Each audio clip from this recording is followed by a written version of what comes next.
ታስታውሳላችሁ? ሕፃኑ ቅዱስ ቂርቆስ ንጉሱም ካበሳጨው ቃል አንደኛው እኔ ክርስቶስ ነኝ የሚለው ቃል። እስቲ እኔ ክርስቶስ ነኝ በሉ። እኔ ክርስቲያን ነኝ በሉ። አያችሁ፣ ክርስቲያን ደግሞ የታመነ ምስክር ነው። የታመነ ምስክር ደግሞ አይዋሽም።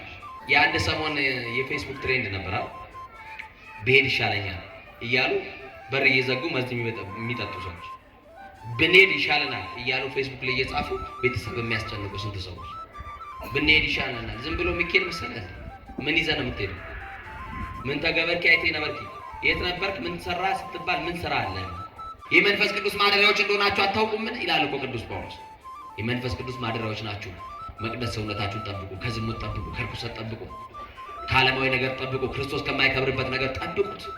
ቅዱሳን ሰማዕታት ናፍቆታቸው በሰማይ የሚያገኙት ክብር ነው። ምንድነው ናፍቆታቸው? ቅዱስ እስጢፋኖስ ጌታውን በሰማይ ለማየት ናፈቀ። ማንን ናፈቀ? ክርስቶስን ለማየት ናፈቀ። ቅዱስ ጳውሎስ እንዳለ ልሄድ አለ፣ ወደ ክርስቶስ ልሄድ እናፍቃለሁ አለ። ወደ ማን ልሄድ?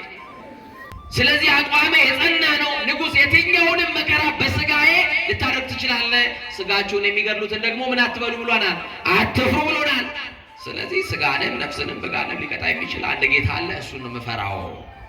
ስለዚህ አልፈራም፣ እኔ ሞት አልፈራም፣ ሞት አያስፈራኝም፣ ያንተ ቁጣ ያንተ ዛቻ አያስደነግጠኝም፣ ከእምነቴ አንዲት ምዕራፍ ፈቀቅ አልልልህም አለው።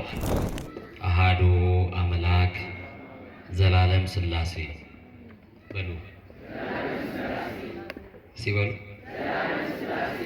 ድገሙ።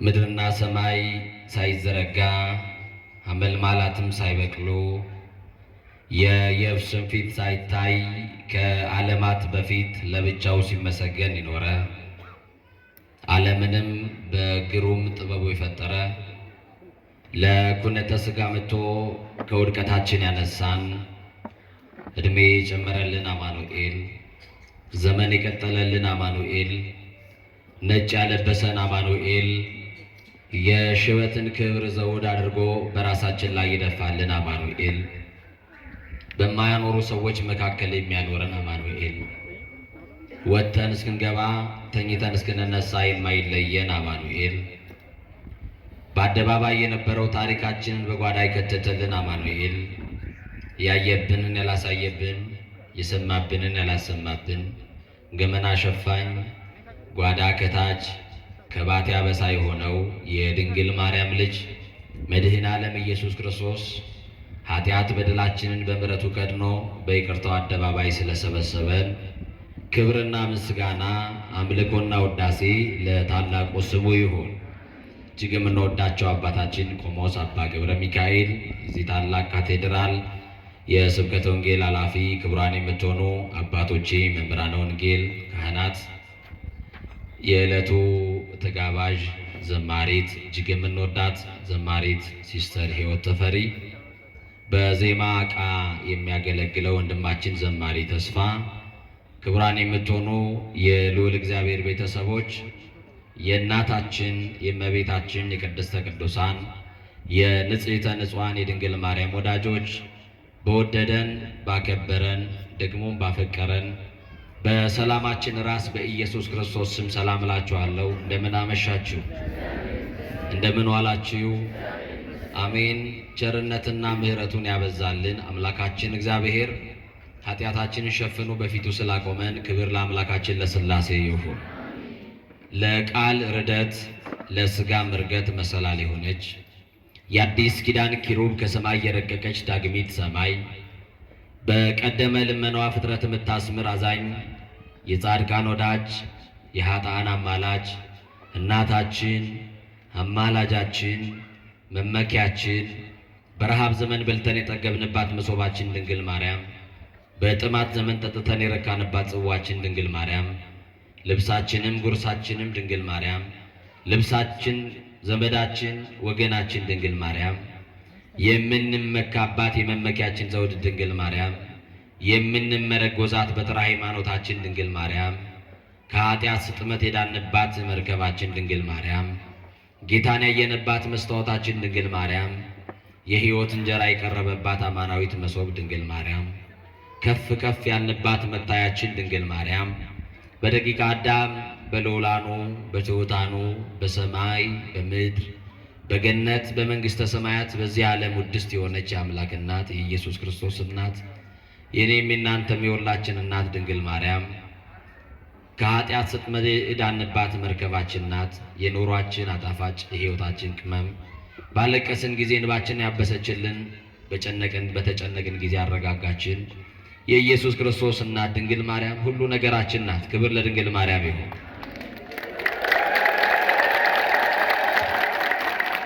የታላቁ ሰማዕት የቅዱስ ጊዮርጊስ ረዳትነቱ የጸሎቱን በረከት ከሁላችን ጋር ይሁን።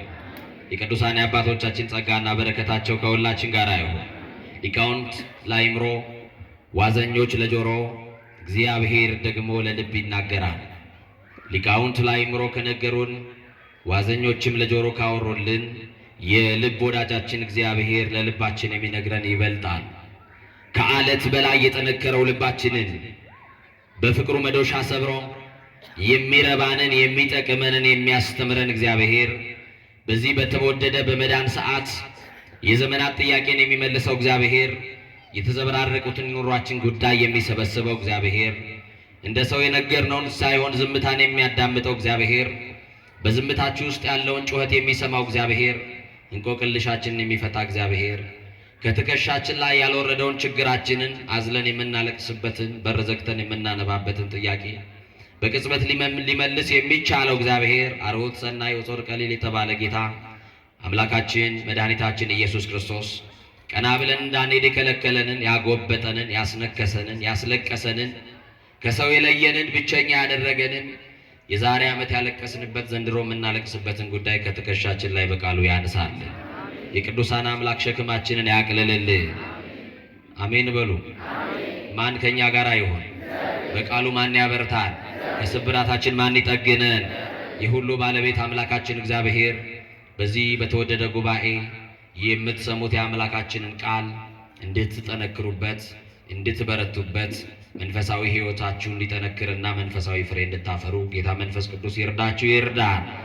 የትምህርታችን ርዕስ የታመነ ምስክር አይዋሽም በሚል ይሆናል። ከኔ ጋር ትጠራላችሁ። የታመነ ምስክር በሉ። አይዋሽም። ይህንን ቃል የምናገኘው መጽሐፈ ምሳሌ ምዕራፍ 14 ቁጥር 5 ላይ የምናገኘው ኃይለ ቃል ነው። ይህንን ኃይለ ቃል የተናገረው የዳዊት ልጅ ጥበበኛው ሶሎሞን ነው። የታመነ ምስክር አይዋሽም። ምስክር ማለት ምን ማለት ነው የሚለውን በዚህ ጉባኤ ውስጥ አጠር ላለ ደቂቃ በሚገባን ቋንቋ እንነጋገራለን። የምስጢር ባለቤት የረቀቀውን አጉልቶ የራቀውን አቅርቦ ምስጢር ገልጦ ጌታ መንፈስ ቅዱስ ሁላችንንም ያስተምረ። በግዕዙ ቋንቋ ሰማዕት ይባላል። ሰማዕት ማለት ሰማ ከሚለው የግዕዝ ግስ የወጣ ሲሆን ምስክር ማለት ነው። ለብዙ ቁጥር ሲሆን ሰማዕታት ወይንም ምስክሮች እንላቸዋለን። በአውደ ነገሥታት ፊት ለፊት የክርስቶስን ጌትነት የመሰከሩ ሰማዕታት ሞት ያላስደነገጣቸው የነገሥታት ቁጣና ዛቻ ያላስፈራቸው በክርስቶስን በነፍሳቸው ተወራርደው የመሰከሩ ክርስቶስን በሞቱ በኩል የመሰሉ ቅዱሳን ሰማዕታት ይባላሉ። ለሀገር የተዋደቁ ለሀገራቸው ብለው በጦርነት የሞቱ የተሰዉ ሀገር እንደየአቅማቸው ሰማዕታት ትላቸዋለች። ይህንን ለሀገር ከሞቱት ለእምነታቸው የሞቱ ለክርስትናቸው አንገታቸውን የሰጡ ስለ ፈጣሪያቸው ብለው እግዚአብሔርን ካዱ ብለው አስጨናቂዎች ነገሥታት ሲያስጨንቋቸው የክርስቶስን ጌትነትና አምላክነት በመመስከራቸው በክርስትናቸውና በማኅተማቸው ምክንያት የሞቱትን ቤተ ክርስቲያን ቅዱሳን ሰማዕታት ብላ ታከብራቸዋለች። በስማቸው ታቦት ቀርጻ ቤተ ክርስቲያን ሰርታ ልጆቿን ትሰበስባለች። ከዚህም ዛሬ የተሰበሰብንበት ይሄ ቤተ ክርስቲያን በሰማዕቱ በቅዱስ ጊዮርጊስ ስም ተሰየመ እንጂ የቤቱ ባለቤት መድኃኔ ዓለም ኢየሱስ ክርስቶስ ነው። ለስም አጠራሩ ክብር ይግባ። ማን ነው አልኳችሁ? ምን ነው ቅር አላችሁ ይመስላል? ቅር አላችሁ እንዴ? ማን ነው የዚህ ቤት ባለቤት? የዚህ ቤት ራስ ማን ነው? ለቤተ ክርስቲያን አካል የሆነላት ማን ነው? ቤተ ክርስቲያንን በደሙ የሞሸራት ማን ነው? የዚህ ቤት ራስ ማን ነው አልኳችሁ? ክርስቶስ ብላችሁ ግለጹልኝ። ማን ነው? በቅዱስ ጊዮርጊስ ስም ቤተ ክርስቲያኑ ታነጸ እንጂ የቅዱስ ጊዮርጊስ ሥጋና ደም አለ ወይ? ንገሩኝ እንጂ። በቤቴና በቅጥሬ የማይጠፋ የዘላለም መታሰቢያ እሰጣቸዋለሁ ስላለ መታሰቢያነቱ ለቅዱስ ጊዮርጊስ ለኢየሱስ ክርስቶስ ሰማዕት ለሆነ ሞት ላላስደነገጠው ጣዖታትን ላሳፈረ የክርስቶስን አምላክነትና ጌትነት በሞት ተወራርዶ የመሰከረው ታላቁ ሰማዕት ቅዱስ ጊዮርጊስን ቤተ ክርስቲያን ስለምታከብረው ያከበራት ቤተ ክርስቲያን ያከበራት ቅዱስ ጊዮርጊስ ክርስቶስን አክብሯል፣ ቤተ ክርስቲያንን አክብሯል። ቤተ ክርስቲያን ደግሞ ማንን ታከብረዋለች? ንገሩኝ እንጂ። ክርስቶስን ስላከበረ ክርስቶስ ደግሞ ቅዱስ ጊዮርጊስን አክብረዋለች። እኔና እናንተ ደግሞ ያከበረውን እናከብረዋለን። ማን ያከበራቸው? ንገሩኝ እንጂ። ያከበራቸው ማን ነው? እግዚአብሔር ያከበረውን ሰው ማቅለል ይችላል ወይ? እግዚአብሔር የሾመውን ሰው ማዋረድ ይችላል ወይ? አይችልም። ስለዚህ ሰማዕት ማለት በአጭር ቃል እንደተነጋገርነው ምስክር ማለት ነው። የታመነ ምስክር አይዋሽም። የታመኑ ምስክሮች እነማን ናቸው? ምን ያደረጉ ናቸው? ሽልማታቸውስ ምንድን ነው? ያገኙትስ ምንድን ነው? ጥቅማቸው ምንድን ነው? የሚለውን እንነጋገራለን። እግዚአ ክርስቶስ ኢየሱስን እግዚአ ጋይስት ወንጉሠ ነገሥት የነገሥታት ንጉሥ የአማልክት አምላክ አምላክ አማልክት የነገሥታት ሁሉ ንጉሥ ነው። አልፋና ኦሜጋ የሆነው ብቸኛው ንጉሥ በሰማይና በምድር ያለ ፈጣሪ በቅድምና የነበረ ገዢ ከአብ ከመንፈስ ቅዱስ ጋር የሚተካከል አምላክ የሆነ በሥጋ ማርያም የተገለጠ ኢየሱስ ክርስቶስ ጌታ ነው። ኢየሱስ ክርስቶስ አምላክ ነው። ኢየሱስ ክርስቶስ ፈጣሪ ነው። ኢየሱስ ክርስቶስ በሰው ጭብጨባ ያልተሾመ የማይሾሙት ንጉሥ የማይሾሙት ባለጠጋና መንግስት ነው ብለው በአውደ ነገሥታት ያውም ክርስቶስን ካዱ በሚሉ ክርስቶስን ከካዳችሁ የመንግስታችንን እኩሌታ እንሰጣችኋለን፣ ክርስቶስን ደግሞ ካመናችሁ በአሚነ ሥላሴ ከጸናችሁ ደግሞ አንገታችሁን በሰይፍ ጎናችሁን በስለት እያልን እንገላችኋለን ብለው በሚዝቱ በሚያስፈራሩ ሰዎች መካከል ታምነው የተገኙ ሞት ያላስደነገጣቸው ማይተማቸው ያላላ በክርስትናቸው የታመኑ እነ ቅዱስ ጊዮርጊስ ዋነኞቹ ናቸው። በረከታቸው በሁላችን ላይ ይደር። እነማን አልኳችሁ? በሥጋ ማርያም የተገለጠው በምድር ላይ የተመላለሰው አያችሁ፣ በትምህርቱ የፈወሰው በቃሉ የፈወሰው በቀሚሱ ዘርፍ የፈወሰው ሙታንና ጥቅሻ ያነሳው በቀራንዮ አደባባይ ላይ እንደ ብራና የተወጠረው የሞትን ሞጊያ የሰበረልን አምላከ ብርሃን የምንለው በቅድምና ያለ መድኃኒታችን ኢየሱስ ክርስቶስን በነገሥታት ፊት ለፊት መሰከሩለት። አሁን እናንተ በሰዎች መካከል እንኳን ስለ ክርስቶስ መናገር ያሳፍራችኋል። ስለ መድኃኔዓለም መናገር ታፍራላችሁ፣ ትፈራላችሁ። እንኳን መናገር ይቅርና እስቲ ሆቴል ገብቶ ስመ እግዚአብሔር ጠርቶ በስርዓት አማትቦ የሚበላ ሰው ጠይቁኝ። ያሳፍራል። ታፍራላችሁ። እመኑኝ ታፍራላችሁ። ስታማትቡ ራሱ በስርዓት አታማትቡ። ስመ እግዚአብሔር እንኳን ለመጥራት እናፍራለን። ይኸው ኢየሱስ እያሉ በአደባባይ የሚሞሉ ሰዎች ታያላችሁ አይደል? እነሱ የሚጠሩት ኢየሱስ፣ እኛ የምንኖርለት ኢየሱስ አለ። እነሱ ያወሩለታል፣ እኛ እንኖርለታል። እዚህ ቤት ኑሮ ነው። ይኸው ሰማችሁ? ክርስቶስ ኑሮ ይፈልጋል። ምን ይፈልጋል? ምን ይፈልጋል? የሚያወራለት ሞልቷል፣ የሚኖርለት ግን የለም። እኛ ቤት ሲመጡ ቢያዩ ክርስቶስ በተግባር እንኖርለታለን። ይኸው ሌሎች አዳራሽ ኢየሱስ ክርስቶስ ተብሎ ይጠራል። እኛ ቤት የምንጠራው ሳይሆን የምንበላው ክርስቶስ ነው ያለን። ምን የምንለው እስቲ የምንበላው በል። በዚህ ቤት የክርስቶስ ሥጋና ደም ይበላል። በሌላ ቤት አይታችኋል? ንገሩኛ። በሌሎች የሚጠሩት ክርስቶስ አላቸው። እኛ ቤት ደግሞ ይጠጣል። ክርስቶስ የሕይወት መጠጥ ነው። ደግሞ ለሚጠሩት ሳይሆን ለሚበሉት ነው። እየሰማችሁ ነው? እየሰማችሁ ነው? የታምረ ማርያም መቅደሙ እንደዚህ ነው የሚለው ኢየሱስ ክርስቶስ ጥዑመ ስም ለዘይበሉ። ኢየሱስ ክርስቶስ ለሚበሉት ነው ያለው። ለሚያዩት አለ፣ ለሚጠሩት አለ፣ ምን ለሚሉት? ለሚበሉት ጣፋጭ ምግብ ነው አለ። ለሚጠጡት ደግሞ የሕይወት መጠጥ ነው። ጥማችንን የቆረጠልን የሕይወት መጠጥ ክርስቶስ ነው። በዚህ ቤት ነው የምታገኙት። እኛ መፎከር አላቃተን። በአደባባይ ወጥቶም ለዚህ ጌታ መመስከር አቅቶን አይደለም። ግን እንደው ክርስቶስ ያደረገላችሁን እንኳን በአውደ ምሕረት ለመመስከር ያፈራችሁ ሰዎች ትኖራላችሁ። እነ ቅዱስ ጊዮርጊስ ግን ገዳይ ቀርቦ ሞት ቀርቦ የፈላ እሳት እያለ የነደደ እሳት እያለ ሰይፍ ቀርቦ ሞት ምርጫቸው ሆኖ የመረጡት ክርስቶስን ነው። እየሰማችሁ ነው? አያችሁ? አሁን መከራ ቢመጣ ማነው ማይተሙን የማይደብቀው? መከራ ቢመጣ ማነው አላቅህም የማይለው? በጣም የሚደንቅ ነው። ቅዱሳን ሰማዕታት ልዩ ልዩ ፈተና ደርሶባቸዋል። የመጀመሪያውን የአዲስ ኪዳን ሰማዕት ስታስቡት ታላቁ ቅዱስ እስጢፋኖስ በረከቱ በሁላችን ላይ ይደርብን። እነ ቅዱስ ጊዮርጊስን ሳጠራቸው በፊት ለብዙዎች ሰማዕታት አብነት የሆነ ነው። ቅዱስ እስጢፋኖስ በጣም ይገርመኛል።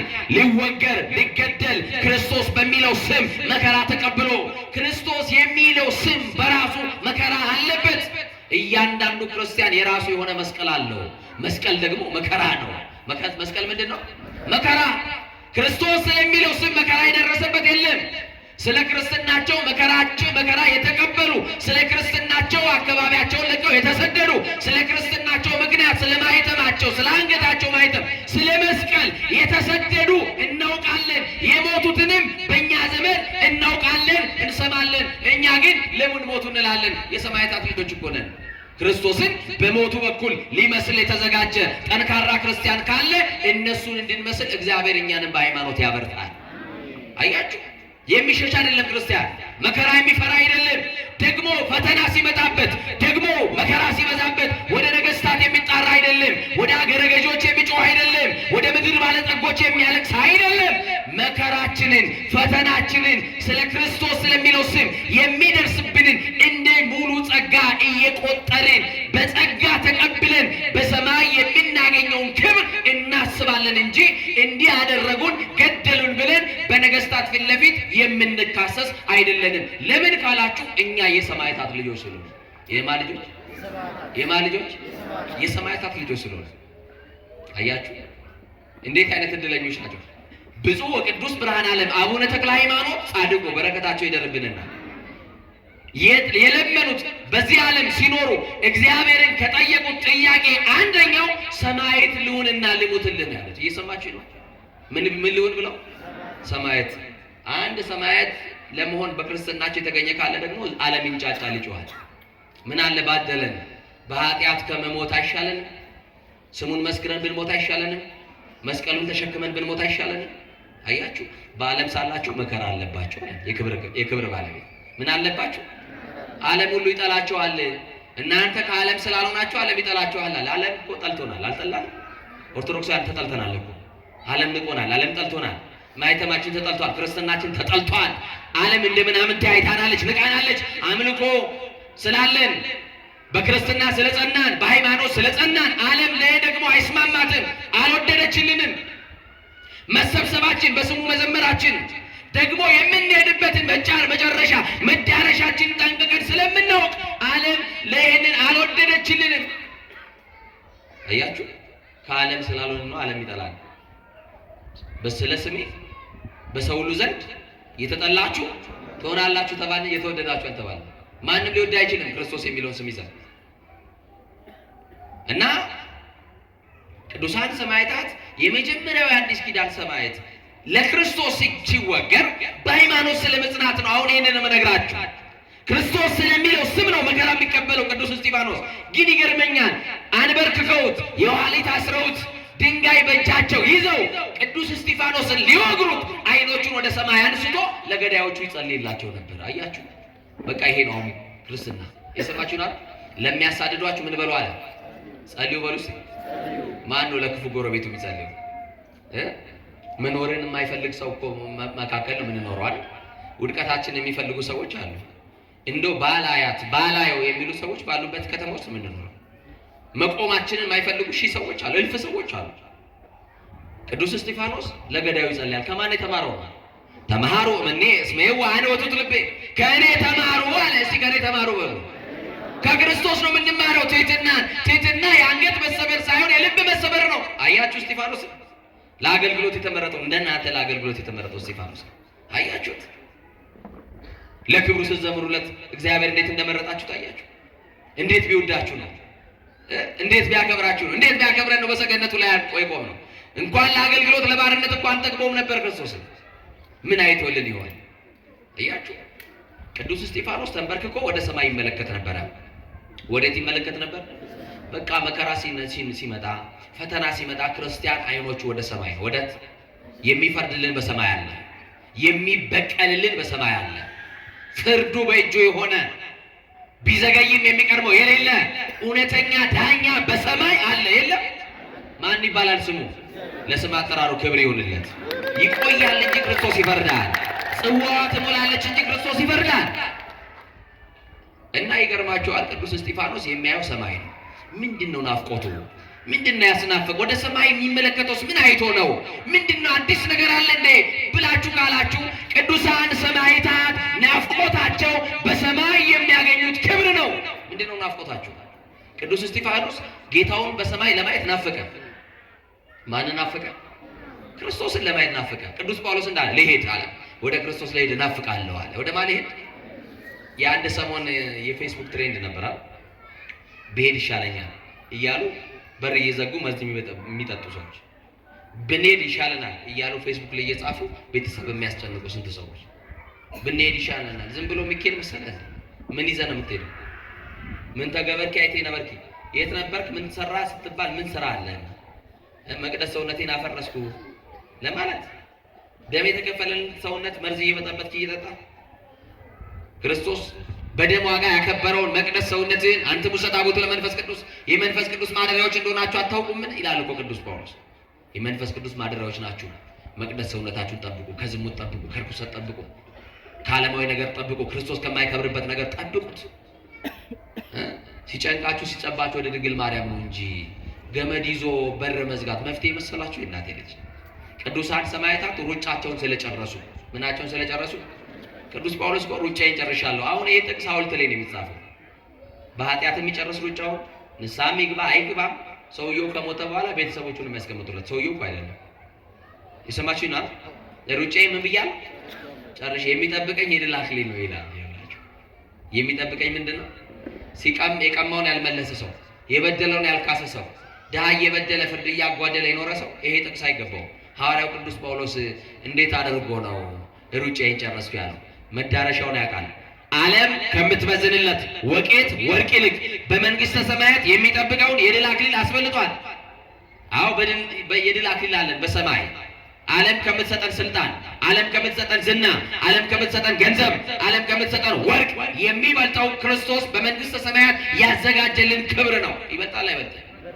ቅዱስ ጊዮርጊስ እኮ ያ ሁሉ መከራ ተቀብሎ የተቀበለው 7 አክሊላት ነው። ስንት አክሊላት? አያችሁ፣ ዓለም ከሰጠው ስልጣን የመንግስቴን እኩሌታ እንኳን ልስጥ እያለው ነገስታቱ በጊዮርጊስ ፊት ለፊት ቢቆሙ እናንተም መንግስታችሁ ሀብታችሁ አብራችሁ ትጠፋላችሁ አላቸው። የማይጠፋው የክርስቶስ መንግስት አለ። እናንተ አንድ ጊዜ ትገሉኛላችሁ፣ እናንተ ዘላለም ትሞታላችሁ። እኔ አንድ ጊዜ ሞቼ ለዘላለም ብኖርስ ምን ችግር አለው እያሉ አንገታቸውን ይሰጡ ነበር ለክርስቶስ። በዚህ ልክ በሃይማኖቱ የጸና ክርስቲያን በዘመናችን ላይ የለም። የሰማችሁ ነው። እንድትጸኑ እንደ ቅዱሳን ሰማዕታት እንድንጸና ዘመኑ የፈተና ዘመን ስለሆነ፣ ዘመኑ የመከራ ዘመን ስለሆነ በሌሎች የምንሰማው እኛ ጋር እንኳን ቢደርስ እንዴት ነው ክርስቶስን አምናችሁ ወይስ አይ መከራው እስኪያልፍ ጥቂት ጊዜ ብሸሸግ ብኖር ብላችሁ ነው የምትደበቁት? ኑሯችን ያለው በሰማይ ነው። እውነተኛው መኖሪያችን ያለው በሰማይ ነው። የውሸት እየኖርን የእውነት እንዳንሞት ሥላሴ ይርዳል። ቅዱስ እስጢፋኖስ ወነጸረ ሰማይ ወደ ሰማይ ተመለከተ ይላል። እስቲ ወደ ሰማይ ተመለከተ በሉ። እያለቀሳችሁ ያላችሁት ወደ ሰማይ ብቻ ተመልከቱ። በጭንቀት ውስጥ ያላችሁ ወደ ሰማይ ብቻ ተመልከቱ። ሐዘን የበዛባችሁ፣ ችግር የተፈራረቀባችሁ፣ አንዱን ሳታልፉት ሌላ ስቃችሁ ሳትጨርሱ ሌላ ለቅሶ የመጣባችሁ፣ በለቅሷችሁ ላይ ለቅሶ የተዳረረባችሁ እግዚአብሔር እንባችሁ እንዲያብስላችሁ ወደ ሰማይ ብቻ ተመልከቱ። የሰማችሁ ነው። በችግራችሁ ሰዓት ወደ ባለስልጣናት ይሁን ደህና ዘመድ አለኝ ብላችሁም እንዳትመኩ። ፊት ሊነሳችሁ ይችላል። የማያሳፍረን ማን ብቻ ነው? ፊት ማያዞርብን ማን ብቻ ነው? ጀርባ ማይሰጠው ማን ብቻ ነው? ታምኖ ማይከዳ ማን ብቻ ነው? ዘመድ ወዴው ጠላት ሊሆን ይችላል። ወዳጅ ባዕድ ሊሆንብህ ይችላል። አይ ሊገለበጥ ይችላል። ክርስቶስ ኃጢአት ሰርተንም ብንመጣ ንስሐም ብንገባ ክርስቶስ ለክፎችም ለደጎችም ቸር ነው። እስመ ውእቱ ላይ ለሄራ ነው ላይ ለሁሉ ደግ የሆነ ለሁሉ ቸር የሆነ አያችሁ። ቅዱስ እስጢፋኖስ ወደ ሰማይ ይመለከታል። ገዳዮቹን አላየም። ማንን አላየም? ማንን አላየም? ገዳዮቹን አላየም። ማን ነው ቆይ ዛሬ ሊገለኝ ወጣው እስቲ ልታዘበው ብሎ ገዳዮቹን አልቆጠረም። ማን ነው ድንጋይ ያነሳብኝ እንኳን ብሎ አላለም። ዛሬ ወዳጆቼ በፍርድ ቤት አካባቢ ብትሄዱ ስሜ ጠፋ ብሎ ዶሲ ይዞ የሚቆም ወንድሙን ፍርድ አደባባይ የሚያቆም ብዙ ሰው አለ። ገዳዮቹን ግን አላየም። ድንጋይ ያነሱበትን ግን አላየም። አያችሁ፣ ሁሉን ለክርስቶስ መተው ማለት ክርስትና ይሄ ነው። ክርስትና ገዳይ እኮ አለ፣ ምቀኛ እኮ አለ፣ ሊጥል የሚፈልግ እኮ አለ፣ ጉድጓድ ሚስም የሚመስል እኮ አለ፣ ቀን የሚፈልግ ምቹ ቀን የሚፈልግብህ ቀን እኮ አለ። እነሱን አለማየት ነው። ማንን ማየት? ወነጸረ ሰማይ፣ ወደ ሰማይ ተመለከተው። ወሬ ስብሐት እግዚአብሔር ወይ ቤሪኮ ሊነብር በማና ቦኮ ነው ያለው። አያችሁ፣ ሰማይ ተከፍቶ አየሁ አለ። ምን ተከፍቶ? እንዴት ነው ሰማዩ የሚከፈተው? አይገርም? ምኑ ተከፍቶ አየሁ? ምኑ ተከፍቶ አየሁ? ራዕይ ዮሐንስ ምዕራፍ 19 ላይ ቅዱስ ዮሐንስ ወንጌላዊም እንደዚህ ነው። ሰማይ ተከፍቶ አየ። ምን ተከፍቶ? ሰማይ ተከፍቶ አየሁ። በአንባ ፈረስ ላይ ተቀመጠ፣ በራሱ ላይ ነጭ ልብስ የለበሰ በአንባ ፈረስ ላይ ተቀመጠ አየሁኝ። በልብሱ ላይ ስም ተጽፎበት ነበረ ይልና ስም ዘተጽፈ ላይ ለልብሱ በልብሱ ላይ ተጻፈው ስም ግን ያስገርማል አለ። የጌቶች ጌታ የነገስታት ንጉሥ ይላል አለ። ለዚህ ነው ሰማያታት ለዚህ ስም ነው ዋጋ የከፈሉት። የጌቶች ጌታ ለሆነው ለክርስቶስ፣ የነገስታት ሁሉ ንጉሥ ለሆነው ለክርስቶስ። ቅዱስ እስጢፋኖስ ሰማይ ሄደ። የሚሞትለት ክርስቶስ የሚለው ስም ነው። ክርስቶስን ደግሞ በአባቱ ቀኝ ተቀምጦ ተመለከተው። ወይ ቤሪኮ ወልድ ይነብር በየማናው፣ በአባቱ ቀኝ ተቀምጦ ከአብ ከመንፈስ ቅዱስ ጋር የሚተካከለውን ጌታ አምላክ የሆነውን የድንግል ማርያም ልጅን የእግዚአብሔር አብ ልጅ የባህሪ አምላክ የሆነውን ክርስቶስን በሰማይ አየሁ። በአባቱ ዙፋን ላይ ተቀምጦ። ክርስቲያኖች አይናችሁ ወደ ሰማይ ስትከፍት ስታነሱ ክርስቶስን በአባቱ ቀኝ ተቀምጦ ታያላችሁ። ወደ ስታነሱ አይናችሁን ወደ ሰማይ ስታነሱ በሕይወታችሁ ውስጥ ያለው መጋረጃ ይነሳላችኋል። በሕይወታችሁ ውስጥ ያለው ጨለማ ይገፈፍላችኋል። እና ወደ ሰማይ ተመለከተ። በጣም የሚገርሙ ቅዱሳን ሰማዕታት በአንድ አይነት ሞት አይደለም ክርስቶስን የመሰከሩ። ስቃያቸው፣ መከራቸው ከህሊና የራቀ በጣም የሚገርም ነው። ለምሳሌ አድርገን እስቲ የተወሰኑትን እንጥቀስና ትምህርታችን እናጠቃልላለን። ለምሳሌ በድንጋይ የተቀጠቀጡ ሰማዕታት አሉ። በምን የተቀጠቀጡ? እስቲ በሉ፣ በምን የተቀጠቀጡ? በድንጋይ የተቀጠቀጡ እነ አቤል፣ እነ ናቡቴ፣ እነ ቅዱስ ኤርምያስ፣ ቅድም የነገርኳቸው ቅዱስ እስጢፋኖስ በድንጋይ ሰማዕትነትን የተቀበሉ ናቸው። ሌሎቻቸው አፍንጫቸውን እንዳይተነፍሱ ታፍነው የተገደሉ ሰማዕታት ናቸው። ምናቸውን? አፍንጫቸውን። እነ ቅዱስ ቶማስ ዘመራስ ክርስቶስን ካደው ሲባል አምነዋለሁ እንጂ አልክደውም። እስቲ አምነዋለሁ አልክደውም በሉ። ይሄ ጌታ ይታመናል እንጂ ይካዳል? ወገኖቼ ንገሩኛ። ስለዚህ ክርስቶስን ካደው የሚል አስጨናቂ ሲመጣ አንክደውም፣ እኛ በአሚነ ሥላሴ ጸንተናል፣ የቅዱሳን ሰማዕታት ልጆች ነን፣ ስለዚህ በእምነት ጸንተናል፣ ምንም እንኳን ፈተና ብታጸኑብን እኛ ክርስቶስን ልንክደው አንችልም ብለው በሃይማኖታቸው ጸኑ። ቅዱስ ቶማስ ዘመራስ ንጉሱ ተበሳጭቶ ክርስቶስ የሚለውን ስም እስከምትክድ ድረስ በሰውነት ላይ መከራ አደርስብሃለሁ ብሎት የመጀመሪያው ምን አደረገው መሰላችሁ? እጆቹን ቆረጠ። ምኖቹን? እጆቹን። እስቲ ሁለት እጆቹ የተቆረጡለት ሰው የተቆረጠበት ሰው እንዴት ሊራመድ ይችላል? ከባድ ነው አይደል? ከባድ ነው አይደል? በእስር ቤት ውስጥ እጆቹን ቆረጠ። ማን ስለሚለው ስም አልኳችሁ? ክርስቶስ ስለሚለው ስም። በሁለተኛው ቀን አቋሙ ጸንቷል። የተቆረጠው እጁ ነው። እጁ ተቆርጦ እንኳን ማንን በማመን ጸንቷል? ንገሩኛ። አንተ እጅህም አልተቆረጠም፣ እግርህንም ቆራጭ የለብህም፣ ሙት ተገደል እንዲሆን የሚልህም የለም። ግን ክርስቶስን በማመን አልጸናንም። እምነታችን ሙሉ አይደለም። እንዋዥቃለን። አስማተኛ መንደርም እንረግጣለን፣ ጠንቋይ ቤትም እንሄዳለን፣ መተተኛውም ጋር እንሄዳለን፣ ደጋሚውም ጋር እንሄዳለን፣ እናስጠነቁላለን፣ እናስመትታለን፣ ደግሞም እዚህ እንሄዳለን። አያችሁ፣ ክርስቶስን በማመን ያጽናን እግዚአብሔር። እና ይገርማችኋል፣ ቶማስ ዘመራስ ሄደና እጆቹ ተቆርጠዋል። አንተ ቶማስ አሁንስ በሃይማኖቱ እንደጸና ነው? አዎ ክርስቶስን አምነዋለሁ እንጂ አልክደውም። ስለዚህ አቋሜ የጸና ነው። ንጉሥ የትኛውንም መከራ በስጋዬ ልታደርግ ትችላለህ፣ ስጋችሁን የሚገድሉትን ደግሞ ምን አትበሉ ብሎናል፣ አትፍሩ ብሎናል። ስለዚህ ስጋንም ነፍስንም በጋንም ሊቀጣ የሚችል አንድ ጌታ አለ፣ እሱን ነው የምፈራው። ስለዚህ አልፈራም፣ እኔ ሞት አልፈራም፣ ሞት አያስፈራኝም፣ ያንተ ቁጣ ያንተ ዛቻ አያስደነግጠኝም። ከእምነት ከደህንነቴ አንዲት ምዕራፍ ፈቀቅ አልልልህም አለው። እግሮቹን ቆረጠ። ቀጠለና ምኖቹ እጅ የለውም፣ አሁን ደግሞ እግር የለውም። ይገርማል እኮ እጁም ተቆርጦ ክርስቶስን በማመን እግሩም ተቆርጦ ክርስቶስን በማመን ጸና። በጣም ተበሳጨ። እጅና እግሩ ተቆርጦ በቅርጫት ውስጥ አድርጎ እየተሳለቀበት ክርስቶስ የሚለውን ጌታ ካድ ክርስቶስ አምላክ አይደለም ብለህ በአደባባይ መስክርልኝ አለው። እጁ ተቆርጦ እግሩ ተቆርጦ የመሰከረለትን ጌታ አሁን ምን አግኝቶ ይክደዋል ብላችሁ ታስባላችሁ? ጌታዬን አምነዋለሁ እንጂ አልክደውም ብሎ የክርስቶስን ጌትነት በአውደ ነገስታት በተሰበሰቡበት መካከል በቅርጫት ውስጥ ይዘው ሲመሰክር ንጉሱ ተበሳጨና አፍንጫውን አፍረው ገደሉ። እንዲህ ሆነው ለክርስቶስ ሞቱ። እንዲህ እያሉ ወደ ክርስቶስ መንግስት ይጨመራሉ። እንዲህ እያሉ ሰማያዊ አክሊል ይቀዳጃሉ። አያችሁ ቅዱሳን ሰማዕታት። ቅዱስ ጊዮርጊስ ስንል እንደ ቀልድ እንዳታዩ፣ ቅዱስ አርሴማ ስንል እንደ ቀልድ እንዳታዩ፣ እነ ቅዱስ ሚናስ፣ እነ ቅዱስ ቂርቆስ፣ እነ ቅዱስ ቴዎድሮስ በናርዶስ፣ ሌሎቹም ቅዱሳን በሞቱ በኩል ክርስቶስን የመሰሉ ናቸው። በምኑ በኩል? በሞቱ በኩል። ጆሮአቸውን በምላጭ የተቆረጡ አሉ። ምናቸው ታስታውሳላችሁ? ሕፃኑ ቅዱስ ቂርቆስ ንጉሱም ካበሳጨው ቃል አንደኛው እኔ ክርስቶስ ነኝ የሚለው ቃል ነው። እስቲ እኔ ክርስቶስ ነኝ በሉ። እኔ የክርስቲያን ነኝ በሉ። እስቲ አያችሁ፣ ክርስቲያን ደግሞ የታመነ ምስክር ነው። የታመነ ምስክር ደግሞ አይዋሽም። የታመነ ምስክር ምን አይልም? የትምህርታችን ርዕስ ምንድን ነው? የታመነ ምስክር። ቅዱስ ቂርቆስ ሕፃን ነው፣ የ3 ዓመት ልጅ ነው አይደል? ንጉስ ቀስ ብሎ ልክ ሕፃን ልጅ በከረሜላ በምን እንደሚታለለው አያችሁ። አቡሽዬ ከእናትህ ጋር የፈለግከውን ነገር አረግልሃለሁ፣ ይህ እናንተ ክርስቶስ የምትሉት አምላክ አይደለም ካደው ሲሉ እኔ ክርስቲያን ነኝ። የታመነ ምስክር ክርስቲያን፣ የማይዋሽ የማይወላውል ክርስቲያን፣ በሃይማኖት አምድ የተተከለ እንደ መሰሶ ያለ ክርስቲያን፣ ነፋስም ሲመጣ የማይወላውል ክርስቲያን። አያችሁ። ስለዚህ እኔ ክርስቲያን ነኝ አለ። እኔ ምንድን ነኝ? ይሄ ቃል ነው ያበሳጨው። እኔ ክርስቲያን ነኝ። እንደውም ሊቃውንቱ ሲጠሩት ቅዱስ ቂርቆስን ዘክርስቶስ ይሉታል። እስቲ ዘክርስቶስ ብሎ እኛንም የክርስቶስ ያድርገን። ዘክርስቶስ ብሎ ይጠሩታል በአጭር ቃል ቅዱስ ቂርቆስን። እነ ቅዱስ ቂርቆስ ብቻ አይደሉም፣ ሌሎች ቅዱሳን አሉ። ጆሮአቸውን በምላጭ የተቆረጡ፣ ዓይናቸውን የተጎለጎሉ እነ ቅዱስ ስምዖን፣ እነ ቅድስት አርሴማ። አስታውሷት ቅድስት አርሴማ። ታሪኳን ለምተርክላችሁ ቅድስት አርሴማ ዓይኖቿ ያምራሉ።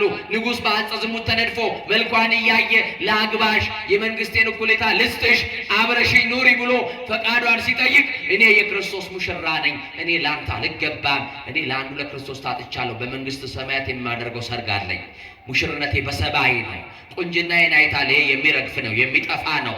ይሄ በጨርቅ የሚጠቀለል ነው፣ በሳጥን የሚገባ ነው፣ አፈር የሚበላው ነው።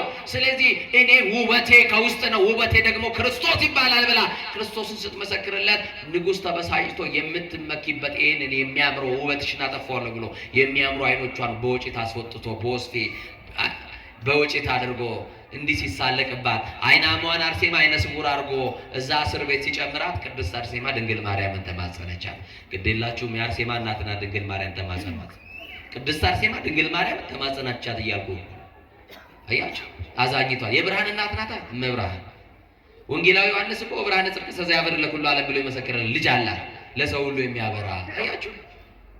በጨለመባችሁ ነገር ሁሉ ያብራላችሁ የማርያም ልጅ መሰከረችለት። ስትለምናት አደረች። እናቴ ድንግል ሆይ አብዝቼ እወድሻለሁ፣ ዓይኖች ነበሩኝ አሁን ዓይነ ስውሮኛለሁ። ልጅሽ ብርሃን ነው። ምንድን ነው? ልጅሽ ብርሃን ነው። እሷን ስጠራት ደግሞ ምን እንላታለን? እስቲ መብርሃን በሏት። ጨለማ ሕይወታችሁን ብርሃን ታርግላችሁ። መብርሃን ለመነቻት። ከዛስ እግዚአብሔር የለመኑትን አይነሳም፣ የነገሩትን አይረሳም አይደል? በድንግል ማርያም ወደ ድንግል ማርያም የጸለየችውን ጸሎት እግዚአብሔር ሰማና እናቴ ሆይ አንቺን ተማጽናለችና አንድ የጸናች የታመነች ምስክር በእስር ቤት ውስጥ አለች። ብቻዋን አይደለችም፣ አብረዋት 27 ደናግል ሰማዕታት ሴቶች አሉ። ስንት አልኳችሁ? ስንት አልኳችሁ? በዚህ ዘመን ያለው ሰማዕትነት እህቶቼ ልንገራቸዋ። ቅድስት አርሴማና ከእሷ ጋር ሰማዕትነት የተቀበሉ ሰላም ዘምስለኪ ለዛ አይረፉ። የመጨረሻው መልካ አርሴማ መጨረሻው መደምደሚያውም እሱ ነው። ከአንቺ ጋራ ሰማዕትነት የተቀበለው ያረፉ 27 ሰማዕታት ደናግል ሰላምታ ይድረሳቸው እያለ ነው የሚነግራት። እና ይገርማችኋል። ምንድነው ሰማዕትነት ካላችሁኝ የዚህ ዘመን ሰማዕትነት ራስን መግዛት ነው። ምን አልኳችሁ? የዚህ ዘመን ሰማዕትነት ምንድነው አልኳችሁ? ምንድነው አልኳችሁ? የኃጢአት ግብዣ ሲቀርብላችሁ ራሳችሁን መግዛት፣ ለዝሙቱ አቤት ስትጠየቁ ራስን መግዛት። አያችሁ፣ መቅደስ ሰውነቴን አላረክስም፣ ክርስቶስ አምላኬን አላስቃልክደው አላሳዝነው ብሎ ራስን መግዛት ሰማዕትነት ነው። አንገት ቢቆርጥ ላይኖር ይችላል። የሰማችሁኝ አይደል? በፈላ እሳት ቢጥልክ ላይኖር ይችላል። ግን ራስን መግዛት ሰማዕትነት ነው። እግዚአብሔር ይርዳን ሁላችንን። ከዛ ቅድስት እመቤታችን ድንግል ማርያም ከልጇ ጋር በእስር ቤት ገባች። በእስር ቤት ገባችና ጨለማ የነበረው ቤት እስር ቤት ሁሉ ብርሃን ሆነ። እናቴ አንቺን ተማጽናለች፣ ይሄንን ሰማያዊ አይኑ ሰጅና ግጠሚላት አላት። ይችላል አይችልም? መድኃኒዓለም ንገሩ። ይችላል አይችልም? ይችላል። መድኃኒዓለም የሁሉ ባለቤት አይደል? ከእናቱ ማኅፀን ጀምሮ ዕውር የሆነው ዮሐንስ ወንጌል ምዕራፍ 9 ቁጥር 1 ጀምራችሁ ስታነቡ ደቀ መዛሙርቱ ማነው ኃጢአት የሰራው ዕውር ሆኖ እንዲወለድ ሲል የእግዚአብሔር ስራ በሱ እንዲገለጥ አይደል ያለው? ልሙጥ የነበረውን ሰው አይኖች ያልተፈጠሩለትን ሰው አይኑን ያበራ እግዚአብሔር ይችላል አይችልም? እዛ በኋላ ወሰደችና ሰማያዊውን አይን ግጥም አደረገችና አይዞሽ ወደ ኋላ እንዳትይ፣ በሰማይ የተዘጋጀልሽ ክብር፣ በሰማይ የተዘጋጀልሽ አዳራሽ፣ በሰማይ የተዘጋጀልሽ ክብር፣ ሰማያዊ ክብር አለሽ፣ ወደ ኋላ እንዳትይ። ስለዚህ የታመነ ምስክር አይዋሽምና ጸንተሽ ቆይ ብሏል። በሃይማኖት እንድትጸና መክሯት፣ 27ቱን ሴቶችም እንድታጸና ነግሯት፣ ክርስቶስ ኢየሱስ ባርኳት፣ ድንግል ማርያም ባርኳት፣ ቅድስት አርሴማ ይላል። ከዚህ መካከል ነው አይናቸውን የተጎለጎሉ ልክ እንደ ቅዱስ ስምዖን ሰማዕታት አሉ ያልኳችሁ። ከንፈራቸውን የተቆራረጡ እነ ቅዱስ ቶማስ፣ እነ ቅዱስ መርምህናን፣ ጥርሳቸውን በድንጋይ የተወለቁ እነ ቅዱስ ጎርጎርዮስ ዘእንዚናዙ፣ ምላሳቸውን በወስፌ የተጠለጠሉ እነ መጥምቀ መለኮት ቅዱስ ዮሐንስ፣ ደረታቸውን በጦር የተወጉና አቡነ አቢብ እነ ቅዱስ ቴዎድሮስ፣ ቆዳቸውን የተገፈፉ እነ ቅዱስ ቶማስ ዘህንደኬ፣ በእሳት የተጠበሱ እነ ቅዱስ መርቆሬዎስ፣ ወደ ባህር የተጣሉ እነ ቅዱስ በርቶሎሜዎስ፣ በገመድ የተጎተቱ እነ ቅዱስ ማርቆስ፣ እነ ቅዱስ አትናቴዎስ፣ እነ ቅዱስ ዲዮስቆሮስ በሮማ አደባባይ በሰረገላ እየጎተቱ ፊታቸው እየተነጨ ጢማቸው እየተነጨ ጥርሳቸው እየወለቀ ዝንቱ ውእቱ ፍሬ ሃይማኖት፣ የሃይማኖት ፍሬ ይሄ ነው፣ ክርስቶስ ስለሚለው ስም መከራ መቀበል ነው ብለው በመከራ ውስጥ ወደ ኋላ እንዳይሸሹ በመከራ መጽናትን አስተምሯቸዋል። እነ ቅዱስ ዲዮስቆሮስ እነ ቅዱስ በረከታቸው ይደረብህ። በገመድ የተጎተቱ ብቻ አይደሉም። በጣም ብዙ ቅዱሳን ሰማዕታቶች አሉ። እነ ቅዱስ ጊዮርጊስ በጣም እኮ የሚገርም በረከታቸው ይደረብህ። ለሰማዕትነት የሚያበቁ ቅድመ ሁኔታዎች በቤተ ክርስቲያናችን 4 ናቸው። ስንት ናቸው? የመጀመሪያው አንድ ሰው ሰማዕት ከመሆኑ በፊት በእግዚአብሔር ማመን አለበት። በማን ማመን አለበት? በእግዚአብሔር ያላመነ ሰው ከሰውም ተጣልቶ በሆነ ምክንያት ግጭት ተፈጥሮ ቢሞት ሰማዕት ይሆናል? ንገሩኛ። ቅድሚያ በማን ማመን አለበት? በእግዚአብሔር። ሁለተኛው ዓለምን በፍጹም መጥላትና መናቅ አለበት። ማንን? ተቸገራችሁ አይደል? ዓለምን መናቅ። ደግሞ ዓለም የምትባል ሴት ካለች እሷን አይደለም ያልኩት። እስቲ ዓለምን መናቅ በሉ። በፍጹም መጥላት። አያችሁ፣ ከክርስቶስ ማን ይበልጣል? ዓለም ይበልጣል እንዴ? ዓለም ትበልጣለች? አሁን በጾማችሁ ሰዓት ጠዋት ተነስታችሁ ብትበሉ ማን ይበልጣል እያላችሁ ነው? ንገሩኛ። ዓለም ትበልጣለች፣ ስጋዬ ይበልጥብኛል፣ ከክርስቶስ በልጦብኛል እያለን ነው አይደል? ጠዋት የበላ ሰው ውሎ ከሚበላ ሰው ጋር ሂዱና እስቲ ሁለቱን አቁማችሁ ይሁት። በጣም ወዛም የሚወዛው ውሎ የበላው ሰውዬ ነው። አዛኝ ነው። የሰማችሁ? ውሎ የበላውን ሰው ወዛም ነው ሳይቀባ። ይኸው ከዚህ ቁረጥ ከዚህ ፍለጥ ያለ ሰውዬ ግማሹ ዩሪክ አሲድ፣ ግማሹ የሆነ ነገር፣ ግማሹ የሆነ ነገር ይሆና ያው በዚህ ሰዓት ራሱ ወንጌል ላይ ሰሙም ጂም ቤት ነው ያሉት። የበሉትን እየተፉ ነው ያሉት። ትራክ ላይ እየሮጡ የሚሰግድ ሰው፣ የሚጾም ሰው፣ የሚመጸውት ሰው፣ ቃሉን የሚሰማ ሰው፣ የተሰበረ መንፈስ ያለው አያችሁ፣ ልቡ የተሰበረ መንግስቱን የሚናፍቅ የክርስቶስን መምጣት የሚጠባበቅ እንደ ቃሉ የሚኖር ሰው ይጾማል፣ ይጸልያል፣ እንደተጻፈው እንደ ክርስቶስ ቃል ይኖራል። ስለዚህ ለሰማዕትነት የሚያበቁ ቅድመ ሁኔታዎች አንደኛው ምን አልኳችሁ? በእግዚአብሔር ማመን። ሁለተኛው ዓለምን በፍጹም መጥላትና መናቅ። ቀጥሎ ያመኑትን በህይወት መኖር። ይህንን እግዚአብሔር ያደርግልን። ይሄው እኛ እንሰብካችኋለን፣ ምን ሰብኮን እኛ እንኖረው። እናንተም ትዘምራላችሁ፣ የዝማሬ ህይወት የለም። ከዝማሬው በኋላ ኤርፎን ደቅነን ምን ሰማውን እናውቀዋለን። እናንተ ቤት የሚከፈተው እንኳን መዝሙር ከ4 ሰዓት አያልፍም። ጠዋት ከ4 ሰዓት በኋላ ዘፈኑ ይቀጥላል አይደል? በጣም አቤት እገሌ ቤት እንደው የሚከፈተው መዝሙር ትላችሁ አንድ ቀን ሳትጨርስ 4 ሰዓት ቁርስ ከበሉ በኋላ ይቀይሩታል። ክርስትናችን ራሱ አንድ ቀን የማይውል ክርስትና ነው። ያመኑትን በምን መኖር አልኳችሁ? በህይወት መኖር በሉ። አዎ የሚቀድሰውን መቀደስ ስላለበት የምንኖረውለት ክርስቶስ ያስፈልገናል ብያቸዋለሁ ቅድም። ክርስቶስ ኑሮ ይፈልጋል። እናወራለን፣ ይሁን ሰብካለን፣ እናንተ ስማላችሁ፣ እኛም ህይወት የለንም፣ እናንተም እንደዛ እየሆንን ነውና እግዚአብሔር ይመልሰን። አራተኛው ያመኑትን መመስከር ነው። ምን አልኳችሁ? አንድ ክርስቲያን መመስከር የሚችልበት መንገድ አንደኛው ስለ ክርስቶስ በአንደበቱ መመስከር ነው። የማቴዎስ ወንጌል ምዕራፍ 21 ቁጥር 15 ላይ ተመልከቱ። አንድ ክርስቲያን መመስከር የሚችልበት በአንደበቱ። እስቲ በአንደበቱ በሉ። የማንን ጌትነት? የክርስቶስን ጌትነት። የማንን አምላክነት? እግዚአብሔርን አምላክነት። ስለዚህ በህይወቱ ስለ ክርስቶስ መመስከር ምንድነው ያለው? በሰው ፊት የሚመሰክርልኝ አለ፣ እኔ ደግሞ በሰማይ በአባቴ ፊት እመሰክርለታለሁ አለ። በማንም ፊት የሚመሰክርልኝ? አቤት! ከድንግል ማርያም መወለዴን፣ በመልዕልተ መስቀል መሰቀሌን፣ ሞቼ ዓለምን ማዳኔን፣ ወደ ሰማይ ማድረጌን፣ ከሰማይ ያላወረደውን ስጋ ወደ ሰማይ ይዞ መውጣቱ፣ በስጋ ማርያም በክበበ ትስብእት በግርማ መለኮት ተገልጦ ለፍርድ እንደሚመጣ ይህንን የሚመሰክር ጌትነቴን አምላክነቴን የሚመሰክርልኝ በሰው ፊት የሚመሰክርልኝ እኔ ደግሞ በሰማይ በአባቴ መንግስት በሰማይ እመሰክርለታለሁ አለ። ስለዚህ በአንደበት ስለ ክርስቶስ መመስከር ያልኳቸው ይሄ ነው። ሁለተኛው አንድ ክርስቲያን መመስከር የሚችልበት መንገድ ሁለተኛው በህይወቱ ስለ ክርስቶስ መመስከር። በምን አልኳችሁ? ቅድም እንዳልኳችሁ ነው። ሰው ዓለምን እየወደደና በዓለም ያለውን ስራ እየሰራ እግዚአብሔርን እወደዋለሁ ማለት አይቻልም። ቅዱስ ያዕቆብ በመልእክቱ ምዕራፍ 2 ቁጥር 4 ላይ እንደዚህ ይላል። ያዕቆብ መልእክት ምዕራፍ 2 ቁጥር 4 ላይ ወንድሞች ሆይ ይላል፣ የዚህ ዓለም ወዳጅ የእግዚአብሔር ጠላት እንደሆነ አታውቁም ይላል። የማን ወዳጅ? እንደው በማርያም ንገሩ። የማን ወዳጅ? የማን ጠላት አለ? የዚህ ዓለም ወዳጅ አለ። የእግዚአብሔር ጠላት እንደሆነ አታውቁም አለ። ስለዚህ ዓለም ሳትንቃችሁ ናቋት። ደግሞ ናቋት ስላችሁ መንኩሱ እያልኩ አይደለም። እየሰማችን ዓለምን መናቅ ማለት መመነን አይደለም። እየሰማችን በዓለም ያለውን የስጋውን ፍላጎት አሸንፎ መኖር መናኔ ነው። እናንተ እኮ መናኝ ናችሁ። እየሰማችን ባል በሚስቱ ጸንቶ ከኖረ እኮ መናኝ ነው። እውነት አሰብ እንዴ ንገሩኝ እንጂ በትዳራቸው በብቃት የደረሱ ቅዱሳን እኮ አሉ የሉ? ጳጳሱ እኮ የትዳር ውጤት ነው አይደል? ቅዱሳን እኮ የትዳር የጋብቻ ውጤቶች ናቸው። እና ሶስተኛው ክርስቶስን በማያውቁ በከሃዲያን ፊት ለፊት መመስከር ነው።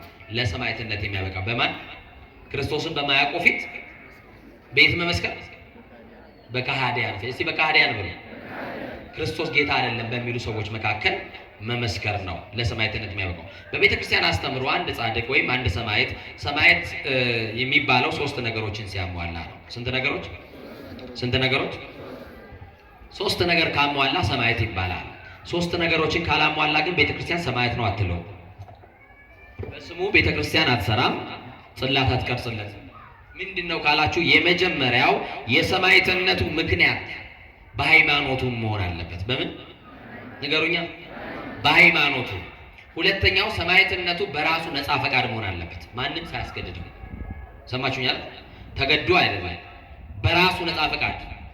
ክርስቲያኖች የሚቀበሉትን መከራ ልቀበል፣ ክርስቶስ ስለሚለው ስም የመጣባቸው መከራ አብሬያቸው ልቀበል ብሎ በራሱ ነፃ ፈቃድ ሄዶ ክርስቶስን መስክሮ በሰማዕትነት የሚያልፍ ካለ ይሄ ሰማዕት ይባላል ቤተክርስቲያናችን። ሶስተኛው በሰውነት ወይም በአካሉ ላይ መከራ እየተቀበለ መሆን አለበት። በነገራችን ላይ በሊቃውንቱ ቋንቋ 3 አይነት ሰማዕትነት አለ። ነጭ ሰማዕት፣ አረንጓዴ ሰማዕትና ቀይ ሰማዕት ተብሎ ይከፈላል። ምን አልኳችሁ? እንደው ከለር እንኳን መጥራት አይከብዳችሁም። እስቲ ነጭ ሰማዕት፣ ቀይ ሰማዕት፣ አረንጓዴ። ነጭ ሰማዕት በዚህ ዓለም ትዳር ይዘው ልጅ ወልደው ራሳቸውን የለዩ ናቸው። ራሳቸውን ከምን የለዩ የሚለው ነው ጥያቄ። ትዳር ይዘው ልጆች ወልደው በዚህ ዓለም የሚኖሩ የሰማችሁኝ አይደል? በትዳሩ የጸና የማይወላውል፣ በትዳሯ የጸናች የማትወላውል፣ ባል ከሚስቱ ሚስትም በባሏ ተወስና ብቻ እየኖረች፣ ቀጥሎ በምስጢራት ተሳትፈው ቅዱስ ቁርባን እየተቀበሉ ምን እየተቀበሉ ንገሩኛ? ቅዱስ ቁርባን እየተቀበሉ በክርስትና የጸኑ ነጭ ሰማዕታት ይባላሉ። አያችሁ ሰማዕትነት እንዴት በረከት እንዳለው አላወቅከውም እንጂ በትዳር ውስጥም ነበር። በስርዓት አልያዛችሁትም እንጂ እየቀለዳችሁበት ነው እንጂ ነጭ ሰማዕትነት አለ። ሌላው አረንጓዴ ሰማዕት ነው። አረንጓዴ ሰማዕት ደግሞ ልጆቻቸውን ለቁም ነገር አብቅተው በመጨረሻው ሰዓት የመነኑ ወይም ገዳም የገቡ ናቸው። ለምን አብቅተው አልኩኝ? እኔ ደግሞ በትነዋል አላልኩኝም። አደራችሁ እንዳትለውጡብኝ። በጣም ብዙ ሚዲያ ስላለ እንዳትነጥቋት። ለምን አብቅተው አልኩኝ?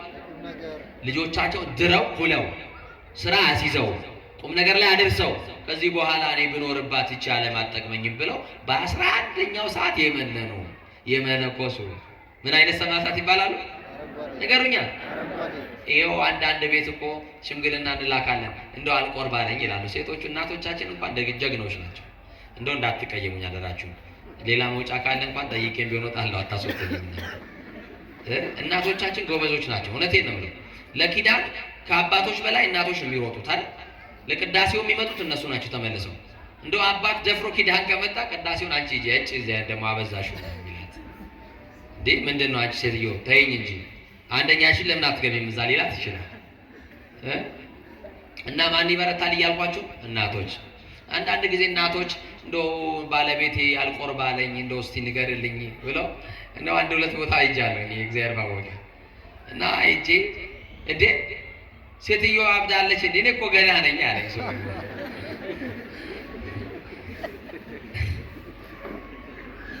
እኔ ምንድን ነኝ? ሞትስ ሰግብተ ይመጽእ ከመ ሰራቂ፣ ሌባ በድንገት እንደሚመጣ በየትኛው ሰዓት እንደሚመጣ እንደማታውቁ ድልዋኒክሙ ንበሩ፣ ተዘጋጅታችሁ ቆዩ አለ። ድንገት ይመጣል አማኑኤል። የቀማኸውን ሳትመልስ፣ የበደልከውን ሳትክስ፣ ንስሐ ሳትገባ፣ ይቅር ለእግዚአብሔር ሳትባባል ይኸው ገና ነኝ ስትል ይግባኝ የሌለው ይመጣል። ድንገት ይመጣና አስቡበት ወንድሞች። ዘላለም የሚኖር እንዳይመስላችሁ። ተከራይ ተቀምጦ የአከራይ ሬሳ ይወጣል። ባለጠጋ ይደህያል። ለዓመት ያስቀመጡትን በዕለት ይበተናል። የዚህንን ዓለም የትኛውንም ነገር ብጨብጠው ከንቱ ነው፣ እንደ ጉም ነው። የትላንት ጌቶች የሉም፣ ዛሬ ከርታቶች ሆነዋል። ይኸው በየመንገዱ የትላንት ዝነኞች የሉም፣ የትላንት ቆንጆች የሉም፣ የትላንት ባለጠጎችም የሉም። የትላንት አሰሪ የዛሬ ታሳሪ ነው። ይኸው ባለጠጎች ጎዳና ቁጭ ብለው ይለምናሉ። ትላንት እኮ ነው ቤት ይላሉ። ትላንት የዛሬን ያድርገውና ቀን ጥሎኝ ይላሉ። ቀን የሚያመጣው ምን እንደሆነ አታውቅማ። እግዚአብሔር ይደስልን። አረንጓዴ ሰማዕት ብያቸዋለሁ። እሺ አረንጓዴ ሰማዕት ልጆቻችሁ ለቁም ነገር ያብቃላችሁ። ንስሐ ሳትገቡ አይውሰዳችሁ። የመጨረሻው ቀይ ሰማዕት። እስቲ ቀይ ሰማዕት በሉ። ከሃዲያን ነገስታት ሲነሱ የእግዚአብሔርን አምላክነት መስክረው በሰይፍ በስለት ተወግተው የሞቱ ቀይ ሰማዕታት ይባላሉ። የመጀመሪያው ቅዱስ ጊዮርጊስ ነው። በረከቱ ይደርብን። ማን አልኳችሁ? ቅዱስ ጊዮርጊስ የመጀመሪያው ሰማዕት ነው። በጣም የሚገርም ነው። ታላቁ ሰማዕት ቅዱስ ጊዮርጊስ የተቀበላቸውን መከራዎች ብቻ ልንገራችሁና ትምህርት ሊጠቅልላችሁ። እግዚአብሔር ከሁላችን ጋር ይሁን። የታመነ ምስክር ምን አይልም። የመጀመሪያው የቅዱስ ጊዮርጊስ አንደኛው ሰማዕትነቱ በእንጨት አስቀቅሎ ስጋውን በመቃን አስፈትተው ረጃጅም ችንካሮች ያሉበት ወይም ምስማር የብረት ጫማ ጫምቶት ሂድ አሉት። ቅዱስ ጊዮርጊስን ልብ አድርጉ። የብረት ምስማር ነው፣ የብረት ጫማ ነው፣ ምስማር አለ፣ ይወገዋል። ያንን አጫምተውት ሂድ አሉት። እየሰማችኝ ነው? እና እንዲህ አይነት መጀመሪያውን መከራ ሲቀበል ቅዱስ ሚካኤልን እግዚአብሔር ላከና ከነበረው ቁስልና ደም ፈውሰውና ሄደ። ልብ አድርጉ። በጣም የሚገርም ነው። ሲያዩ ነገስታቱ ቅዱስ ጊዮርጊስ በብረት ጫማ ላይ አጫምተው ደሙን አይተዋል፣ ስጋው ቆስሎ አይተዋል። ደግሞ ቅዱስ ሚካኤል ይመጣና በህቡ ፈውሶት ይሄዳል። ይሄ መልአክ ይምጣና ይፈውሰን፣ ፈውሶት ይሄዳል። እና ግራ ሲጋቡ ሁለተኛው ምን አደረጉ መሰረት? በሰባት ችንካር አስቸንክረው በእሳት አስተኩሶት ችንካሩ ወይም ብረቱ እንዲግል ማለት ነው። አናቱን በመዶሻ አስቀጥቅጦ በሆዱ ላይ የደንጊያ ምሰሶ አስረው እንዲንከባለልበት አደረጉት። አይከብድም? ክርስቶስ ስለሚለው ስም አባቶቻችን ይህንን ያክል ዋጋ ከፍለዋል። ሶስተኛው ስጋውን በመጋዝ አስተልትለው ጨው ነስንሰውበት ስጋው ተቆራርጦ የቅዱስ ጊዮርጊስ ስጋ ወደቀ። ጌታው በመንፈቀ ሌሊት መድኃኔዓለም ተገልጦ በእጁ ዳሰሰና እንዲህ አለው፣ ጊዮርጊስ ገና 6 ዓመት የተጋድሎ ዓመታት ይቀረዋል አለው። ገና ስንት ዓመት ይቀራል? ያውም የተጋድሎ ስቃይ ያደርጉብሃል፣ እኔ ከስቃይ እፈውስሃለሁ። መከራ ያጸኑብሃል፣ በመከራ ደግሞ ትጸናለህ። እኔ ከአንተ ጋር ነኝ ብሎት ጌታው ነገረውና ሄደ። ከዛ ወዲያውኑ ዱዲያኖስ ደንግጦ የሚያሸንፍልኝ ቢኖር ወርቅ እሰጠዋለሁ ብሎ በአደባባይ ተናገረ እና መሰግላን ጠንቋዮች ተሰበሰቡ። ማንን ለማሸነፍ? ጊዮርጊስን ለማሸነፍ። አሁን እኛን የሚታገሉ ጠንቋዮች አሉ። ዛሬ የሚታገሉን ጠንቋይ አስማተኞች አሉ። ትንሽዬ ኪዮክስ ስትከፍት ታየዋለህ። ትንሽዬ ጉልት ይዘው በር ላይ ቁጭ በል ታየዋለህ። እዛ ጋር የማይጣልብህ ነገር የለም፣ የማይገነዝብህ ነገር የለም፣ የማይደፋብህ ነገር የለም። ኢትዮጵያዊ ይገርማል እኮ እግዚአብሔር የሰነፎች አምላክ አይደለም። አስማተኛው መንደር ሮጠ የሰው ቤት ለመዝጋት ከምትሯሯጥ ያንተን እድል ስላሴ እንዲከፍትልህ በስላሴ ጋር ብትንበረከክ እሱ ነበር ዋጋ ነበር። አስማተኛ መንደር ላይ የሰው ትዳር ከምትበጣበጥ አንተንም የተባረከ ትዳር እንዲሰጥ ወደ ስላሴ ብትለምን እሱ የተሻለ ነበር። እውነት አሰብ እንዲህ አይነት የክፋት ቤት እንዳትሄዱ ስላሴ ይጠብቃችሁ። እና አትናሲዮስ የሚባል መሰሪ ጠንቋይ ሆድን በጥብጦ አንጀትን ቆራርጦ የሚገድል ስራይ ወይም መርዝ አዘጋጀ። የሰማችን። ከዛ በኋላ እኔ አሸንፍልሃለሁ ይሄን ብቻ አጠጣዋለሁ። ቅዱስ ጊዮርጊስ አልጠጣም እንዳይል እጅና እግሩን አሰሩትና በገመድ ጠጣ ብለው አነሱና ሰጡት። እንዳያማትብ እጁን አሰሩበት። የሰማችን ነው። የሚጎዳ መርዝ እንኳን በትጠጡ ብሏቸዋል። ይሄ እኮ ለቅዱሳን የተሰጠ ቃል ኪዳን። የሚጎዳ ነገር እንኳን አንበሳና ዘንዶን ትጫማለህ ያለ እግዚአብሔር አያችሁ። የራሱን የእባቡን ራስ እንድንቀጠቅጥና ኃይልና ስልጣን የሰጠን እግዚአብሔር መጨረሻ ምን አደረገ? ቅዱስ ጊዮርጊስ ካማተበ ያ መርዝ ውሃ ነው የሚሆንለት። ስለዚህ እጁን ይሰሩልኛል። እጁ ላይ ችግር አለ። በስመ እግዚአብሔር በመስቀል ምልክት ምን ይላል? ያማትባል። ሳታውቁት እኮ መርዝ ተበጥብጦላችሁ ተሰጥቶ ጠላ ነው ውሃ ነው ብለህ ልትጠጣ እኮ በመስቀል ምልክት ስታማትብ እኮ ውሃ አድርጎልህ ጠላት ተገርሞ እንዴት አልገደለውም ብሎ ሁሉ ሊሆን ይችላል እኮ። ስንት ሌሊት ላይ ተበጥቶ ስንት ቀን ተበጥብጦልን ይሆን? ስንት ቀን ተቀጣቅዶልናል። ስንት መንገዳችን ላይ እንቅፋት ተቀምጦልናል። ይኸውላችሁ ጠላት ያልቻለን አቅም ስለሌለው አይደለም፣ ኃይለኛው እግዚአብሔርን ስለተጠጋን እንጂ። ጠላት ያልጣለን አቅም አጥቶ አይደለም፣ የማይጥለው እግዚአብሔር እጅ ላይ ስላለን ነው እንጂ እግዚአብሔር አይጣለን። አሁን ከዛ በኋላ ቅዱስ ጊዮርጊስ እንዲህ አለ። ልክ በግንባሩ ማለት ነው አያችሁ፣ እዛ እንትኑ ላይ ልክ በመስቀል ምልክት እንዲህ አድርጎ አማተበበት። ይሰማችሁ ነው። እንደዛ አድርጎ አማተበበትና አጠጡኝ አላቸው። ሲጠጣ ምንም አልሆነለትም። ጠንቋዩ ግራ ገባው። እንደውም ቅዱስ ጊዮርጊስ ይላል ፊቱ እንደ ፀሐይ በራ፣ እንደ ጨረቃ ደመቀ። የሚገድል ሆድን ቆራርጦ አንጀት በጣጥሶ የሚገድል ነገር ሰተነው ፊቱ እንደ ፀሐይ እንዴት በራ ብለው ተደነቁና ያ መሰሪ ጠንቋይ ማረኝ ብሎ ከእግሩ ስር ወደቀለት ይላል። ዛሬ ገዳዮቻችን በእግራችን ስር ያበረክክልናል። አማኑኤል የቅዱስ ጊዮርጊስ አምላክ ጠላትን ያስታክስልን።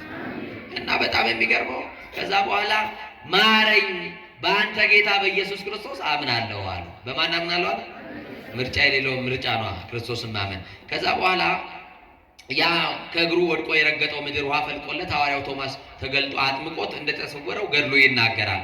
ሌላው ቅዱስ ጊዮርጊስ አራተኛ የተቀበለው መከራ በብረት አልጋ አስቸንክሮ ከበታቹ እሳት አንድዶበታል። ልክ ቅዱስ መርቆሬዎስ እንደተቀበለው የብረት አልጋ ላይ አስተኝተውት አስረውት ከስሩ ደግሞ ከአልጋው ስር ምን አነደዱ? እሳት አነደዱበት። በጣም የሚገርመው እሳቱ ሲንጠበጠብ እሳቱ ማን ነው? ደሙ ሲንጠበጠብ እሳቱን አጠፋለት። ይሰማችሁና ደሙ ውሃ አይደለም፣ ልብ አድርጉ። ደሙ ግን ሲጠፈጠፍ ምኑን አጠፋለት? አሁንም የቅዱስ ጊዮርጊስ አምላክ እየነደደ ያለውን እሳት ያጥፋልን። አሁንም የጊዮርጊስ አምላክ ኢትዮጵያ ውስጥ እየነደደ ያለውን የጦርነት እሳት ያጥፋልን። ያለ መግባባትን እሳት ያጥፋልን። የዘረኝነትን እሳት ያጥፋልን። የጥላቻን እሳት ያጥፋልን። የመለያየትን እሳት ያጥፋልን። የጎጠኝነትን መንፈስ ያጥፋልን። አጠፋለት እሳቱ። ዱዲያኖስ ኢየሱስ አምላክ መሆኑን አሳየኝ አለው። ከዛ በዚህ ሁሉ ተአምራት አላመነም። ማን አምላክ መሆኑ? ኢየሱስ አምላክ መሆኑን አሳየኝ አለ።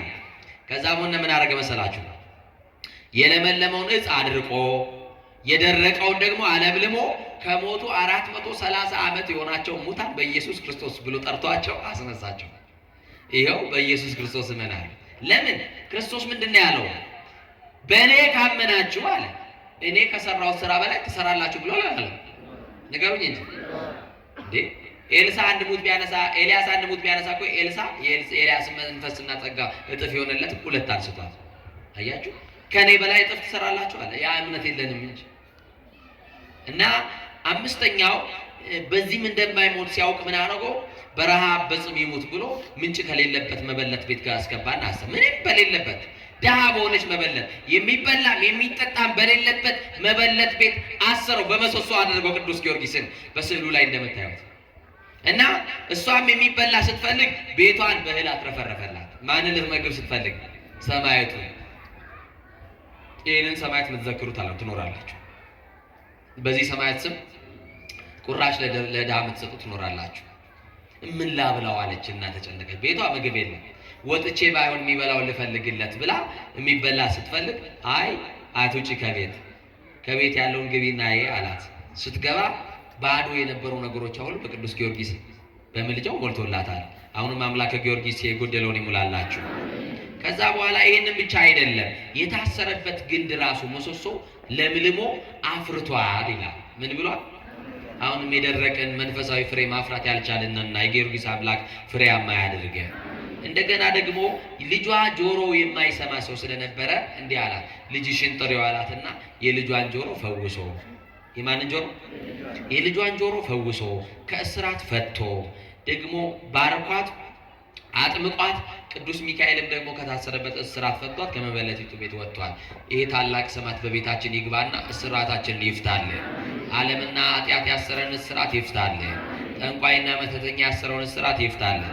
ቀጥሎ በስድስተኛ በመንኮራኩር ፈጭተው ስጋውን ዘሩት፣ እንደ አመድ በተኑት። እየሰማችሁኝ? ደብረ ይድራስ በምትባል ተራራ ላይ ዘሩት፣ በተኑት። በጣም የሚገርም ነው። ቅዱስ ጊዮርጊስ ስጋው የተበተነበት እንደ አመድ የተበተነበት ቦታ እንዲህ የሚል ሳር ቅጠሉ ሁሉ ሰማዕቱ ለጊዮርጊስ ለክርስቶስ። ሰማዕቱ ለማ ለክርስቶስ፣ ቅዱሱ ለክርስቶስ። አያችሁ የክርስቶስ ሰማዕት እውነተኛ ምስክር።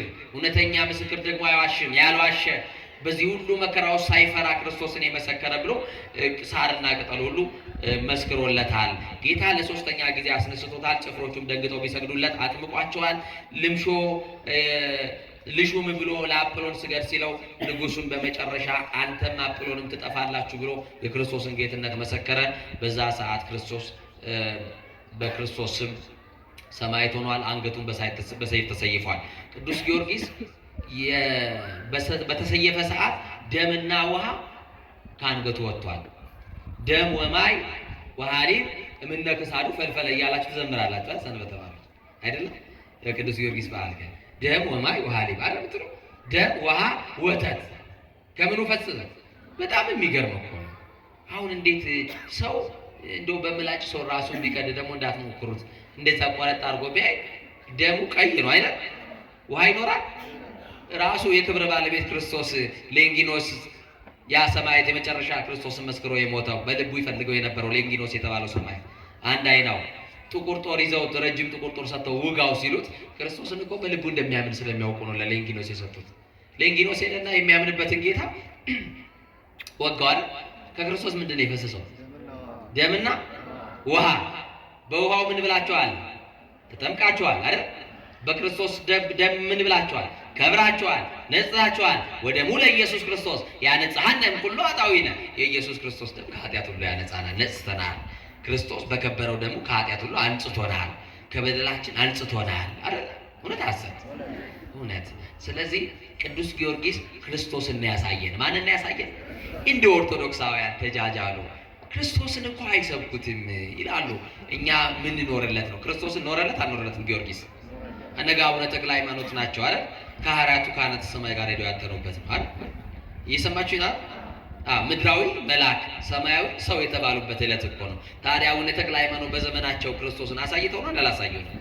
ንገሩኛ።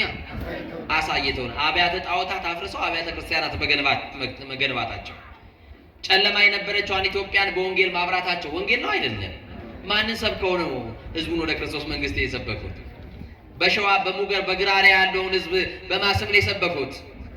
ንገሩኝ እንጂ። በዚህ በወላይታ እስከ ዳሞት ሄደው የሰበኩት ተክልዬ የማንን ስም ነው? እኛ ማንን ነው የምንሰብከው? ንህነሰን ሰብክ ክርስቶስ ተሰቅለ የተሰቀለው ክርስቶስን ነው የምንሰብከው። ለአይሁድ ሞኝነት ነው። ስለዚህ ኦርቶዶክስ ቤተክርስቲያን ክርስቶስን ትሰብከዋለች ወይ? አዎ ትሰብከዋለች። ምናወራለት ሳይሆን ምንኖርለት ጌታ ስላለን ክርስቶስን በተግባር ነው የምናሳያችሁ።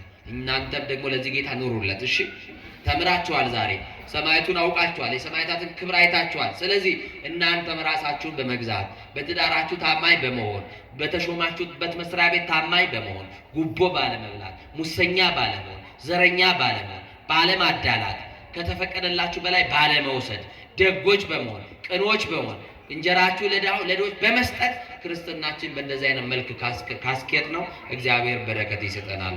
እግዚአብሔር ታማኞች ያድርገን። ሀገራችን ኢትዮጵያ ወደ ቀደመ ሰላሟ ይመልስልን።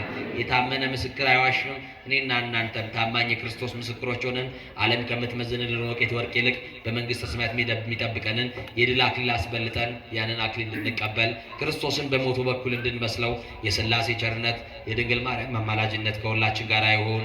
ያስተማረን የመከረን የገሰጸ ልዑለ ባሕርይ አምላካችን ቅዱስ እግዚአብሔር ከሁላችን ጋር ይሁን።